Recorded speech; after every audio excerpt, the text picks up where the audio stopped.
Welcome to ECR. நாம் இந்த video என்ன பார்க்க போகிறோம்னா multiple regression and stepwise regression எப்படி எஸ்பிஎஸ்ல போட போகிறத பற்றி பார்க்க போகிறோம். ஸோ ஃபஸ்ட்டு அதோட இன்ட்ரடக்ஷன், அதாவது மல்டிபிள் ரெக்ரெஷன்னா என்ன, அதை எப்படி போகணுங்கிறத பற்றி நம்ம பார்க்கலாம். மீனிங், மல்டிபிள் ரெக்ரெஷனோட என்னென்னு பார்த்தீங்கன்னா, நீங்கள் சாதாரண லீனியர் ரெக்ரெஷன் போடுவீங்களா, அதோட எக்ஸ்டென்ஷன் தான் வந்து மல்டிபிள் ரெக்ரெஷன். அது எதுவுமே கிடையாது. நீங்கள் இண்டிபெண்டன்ட் அண்ட் டிபெண்டன்ட் வேரியபிள் வந்து வெறும் ரெக்ரெஷன் போடும்போது ரெண்டுமே ஒரு வேரியபிள் எடுத்திருப்பீங்க. இண்டிபெண்டன்ட் ஒன்று எடுத்திருப்பீங்க, டிபெண்டன்ட் ஒன்று எடுத்திருப்பீங்க. இங்கே வந்து இண்டிபெண்டன்ட் வேரியபிள் வந்து 2 ஆர் மோர் வேரியபிள்ஸ் நீங்கள் எடுப்பீங்க மல்டிபிள் ரெக்ரெஷன் போடுறதுக்காக. ஓகே, ஸோ வந்து பெரிய கன்ஃபியூஷன் நீங்கள் பண்ணிக்க தேவையில்லை.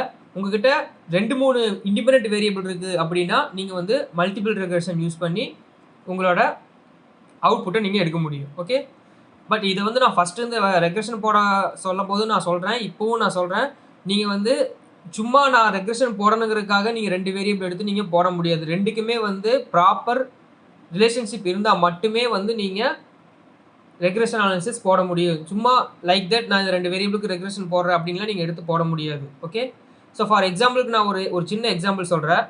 ஒரு சாட்டிஸ்ஃபேக்ஷன் இருக்குன்னா உங்கள் சேலரியை பொறுத்தா வந்து உங்கள் கம்பெனியோட சாட்டிஸ்ஃபேக்ஷன் இருக்குது. புரியுதுங்களா? சேலரி தான் வந்து இண்டிபெண்டன்ட் வேரியபிள், சாட்டிஸ்ஃபேக்ஷன் தான் வந்து டிபெண்டன்ட் வேரியபிள். ஓகே, ஸோ இதில் எது இண்டிபெண்டன்ட் வேரியபிள், எது டிபெண்டன்ட் வேரியபிள் நீங்கள் ரொம்ப கேர்ஃபுல்லாக இருக்குன்னு. நீங்கள் இதை வந்து மாற்றியெல்லாம் போட்டிங்கன்னா அது வந்து ரெக்ரெஷனே தப்பு. அப்படி நீங்கள் போடவே கூடாது. நீங்கள் எடுத்துக்கிறத வந்து கான்செப்ட் படி லாஜிக்கலாக வந்து எது இண்டிபெண்டன்ட் வேரியபிள், எது டிபெண்டன்ட் வேரியபிள் கரெக்டாக இருங்க. அதில் மிஸ்டேக் பண்ணிட்டீங்கன்னா நீங்கள் போட்ட மொத்தமே வந்து தப்பாக போயிடும். ஓகே, ஸோ நெக்ஸ்ட் வேரியபிள் பார்த்தீங்கன்னா நீங்கள் உங்களோட டிபெண்டன்ட் வேரியபிள் வந்து 1 கண்டினியூஸ் வேரியபிளாக இருக்கணும். ஒரே ஒரு கண்டினியூஸ் வேரியபிள் தான் இருக்கணும். இண்டிபெண்டன்ட் வேரியபிள் வந்து 2 ஆர் மோர் கண்டினியூஸ் வேரியபிளாக இருக்கணும். அப்போ தான் வந்து நீங்கள் மல்டிபிள் ரெக்ரெஷன் யூஸ் பண்ண முடியும். நெக்ஸ்ட் மல்டிபிள் ரெக்ரெஷனுக்கு அசம்ப்ஷன்ஸ் பார்த்தீங்கன்னா மோர் ஆர் லெஸ் எல்லாமே வந்து ரெக்ரெஷன் அனாலிசிஸ்க்கு யூஸ் பண்ணுற அசம்ப்ஷன் தான் இங்கேயும் நீங்கள் யூஸ் பண்ணுவீங்க. எக்ஸ்ட்ராவாக ஒன்று என்ன ஆட் ஆகுன்னு பார்த்தீங்கன்னா மல்டி கொலினியாரிட்டி மட்டும் நீங்கள் வந்து இங்கே ஆட் பண்ணுவீங்க.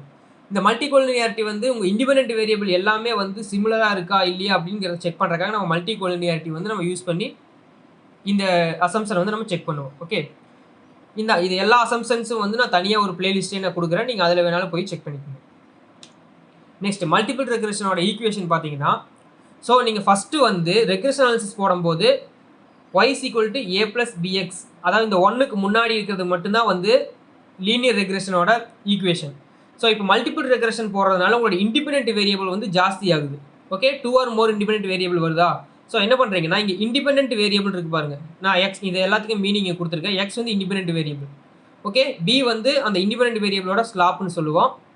இப்போது நீங்கள் இண்டிபெண்டன்ட் வேரியபிள் ஜாஸ்தி பண்ணிகிட்டே போகும்போது independent variable 1, independent variable 2, independent variable 3, independent variable 4னு நீங்கள் எவ்வளோ வச்சிருக்கீங்களோ அவ்வளோ இண்டிபெண்டன்ட் வேரியபிள்ஸை வந்து நீங்கள் இங்கே ஆட் பண்ணிகிட்டே போவீங்க. ஓகே, ஸோ இதை வந்து ரெக்ரெஷன், மல்டிபிள் ரெக்ரெஷனோட இன்ட்ரோடக்ஷன். ஸோ இதை வந்து எஸ்பிஎஸ்ல எப்படி போகிறது அப்படிங்கிறது நெக்ஸ்ட் பார்க்கலாம். ஸோ நான் இங்கே வந்து என்னோட டேட்டா செட் வச்சுருக்கேன். இதில் வந்து 4 வேரியபிள்ஸ் இருக்குது. ஸோ இதில் பார்த்தீங்கன்னா ஜாப் பர்ஃபார்மன்ஸ் வந்து என்னோட டிபெண்டன்ட் வேரியபிள். நல்லா கேட்டிங்க, ஜாப் பர்ஃபார்மன்ஸ் வந்து என்னோட independent variable. Sorry, job performance வந்து dependent variable. Again I am telling, job performance dependent variable. Okay, என்னோட இண்டிபெண்டன்ட் வேரியபிள் எது பார்த்தீங்கன்னா motivation, social support, then intelligence. அதாவது நீங்கள் உங்களோட இன்டெலிஜென்ஸை வச்சு தானே உங்களோட ஜாப் பர்ஃபார்மன்ஸ் அமையும். இன்டெலிஜென்ஸை பேஸ் பண்ணி தானே ஜாப்போட பர்ஃபார்மன்ஸ் உங்களுக்கு எப்படி இருக்குன்னு தெரியும். ஸோ மோட்டிவேஷன் வச்சு தானே உங்களோட ஜாப் பர்ஃபார்மன்ஸ் எந்த அளவுக்கு இருக்குது அப்படின்னு சொல்ல முடியும். ஒரு கம்பெனி வந்து உங்களை நல்லா மோட்டிவேட் பண்ணால் தான் வந்து உங்களோட ஜாப் பர்ஃபார்மன்ஸ் வந்து அதிகமாக கிடைக்கும். ஸோ மோட்டிவேஷன் வந்து இண்டிபெண்டன்ட் வேரியபிள், ஜாப் பர்ஃபார்மன்ஸ் வந்து டிபெண்டன்ட் வேரியபிள். ஓகே, இங்கே எங்கிட்ட 3 இண்டிபெண்டன்ட் வேரியபிள் இருக்குது, ஒரு டிபெண்டன்ட் வேரியபிள். இப்போ நம்ம எப்படி இதை வச்சு மல்டிபிள் ரெக்ரெஷன் வந்து ஸ்டெப் வைஸ் ரெக்ரெஷன் போகிறதுங்க நான் சொல்கிறேன். ஓகே, அனாலிசிஸ் போய்க்கிங்க, ரெக்ரெஷன், லீனியர் ரெக்ரெஷன். ஓகே, இங்கே டிபெண்டன்ட் வேரியபிள் வந்து நம்ம ஒன்று தான் வச்சுருக்கோம், அது வந்து ஜாப் பர்ஃபார்மன்ஸ். ஓகே, இங்கே போட்டோம். தென் இது எல்லாமே வந்து இண்டிபெண்டன்ட் வேரியபிள். ஓகே, ஸ்டாட்டிஸ்டிக்ஸில் இது நீங்கள் எதுவுமே கிளிக் பண்ண தேவையில்லை, plots not necessary. Okay, so next வந்து நீங்கள் டேரெக்டாக click okay.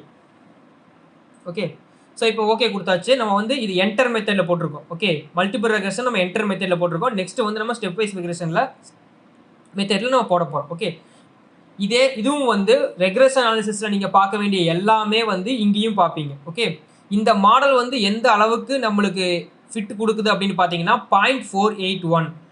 Okay, adjust R² value வந்து 0.481 இருக்குது உங்களுக்கு. அதாவது டோட்டலாக இந்த எல்லா இண்டிபெண்ட் வேரியபிளும் சேர்ந்து டிஃபரெண்ட் வேரியபிள் எவ்வளோ இன்ஃப்ளூயன்ஸ் பண்ணுதுன்னா 48.1% வந்து இன்ஃப்ளூயன்ஸ் பண்ணுது. ஓகே, நீங்கள் போட்டுக்கிற மல்டிபிள் ரெக்ரெஷனோட டோட்டல் பர்ஃபார்மன்ஸ் வந்து 48.1% இருக்குது. ஓகே, இதை இன்னொரு விதம் எப்படி சொல்லணும்னு பார்த்தீங்கன்னா, இந்த motivation, social support and intelligence இது மூணுமே வந்து ஜாப் பர்ஃபார்மன்ஸை 48.1% வந்து இன்ஃப்ளூயன்ஸ் பண்ணுது.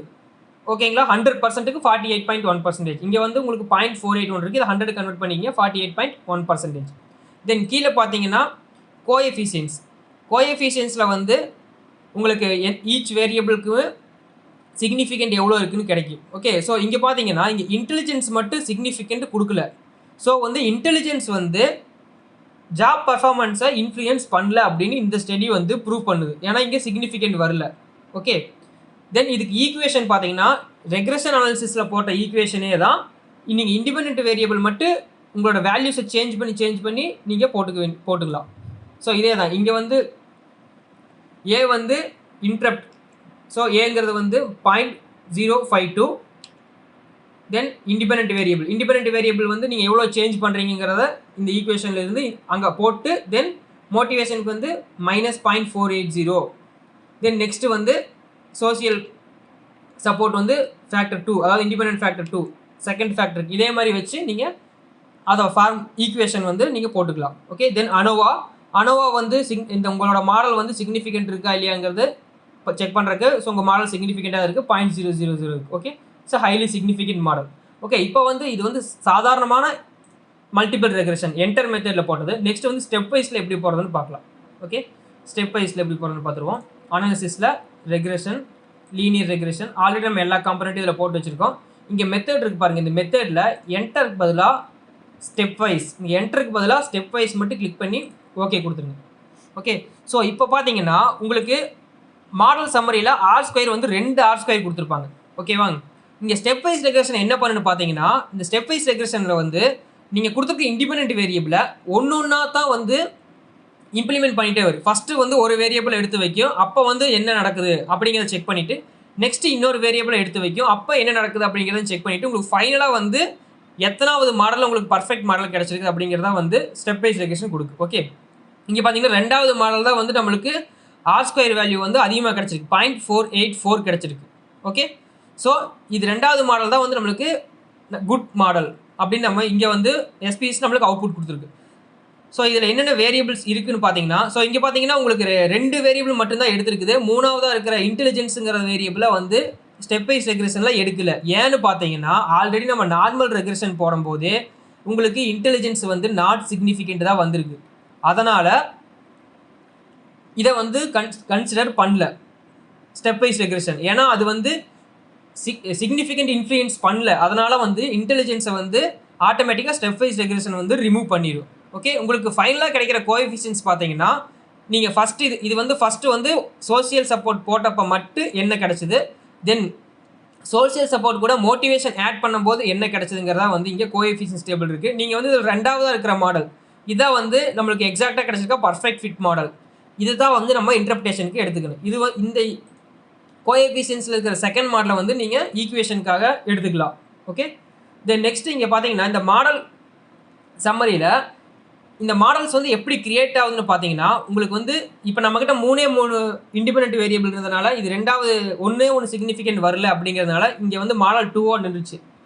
இன்கேஸ் நீங்கள் வந்து 4-5 இண்டிபெண்ட் வேரியபிள் வச்சுருக்கீங்க அப்படின்னா உங்களோட அட்ஜஸ்டட் R² வேல்யூ வந்து உங்களுக்கு 2 R²க்கு இருக்கிற டிஃப்ரென்ஸ் வந்து ரொம்ப மினிமைஸ்டாக ஆகிற வரைக்கும் உங்களுக்கு அடுத்தடுத்த மாடல் வந்து அது ட்ரை பண்ணிட்டே இருக்குது. ஒவ்வொரு வேரியபிளாக போட்டு எந்த அளவுக்கு ரொம்ப மினிமைஸ்டாக டிஃப்ரென்ஸ் வருதோ அந்த இடத்துல வந்து உங்களுக்கு ஸ்டாப் பண்ணிடு. அதுதான் வந்து stepwise regression. Okay, I hope உங்களுக்கு இது புரிஞ்சிருக்குன்னு நினைக்கிறேன். தேங்க்ஸ் ஃபார் வாட்சிங் வீடியோ. அவ்வளோதான் மல்டிபிள் ரெக்ரெஷன்.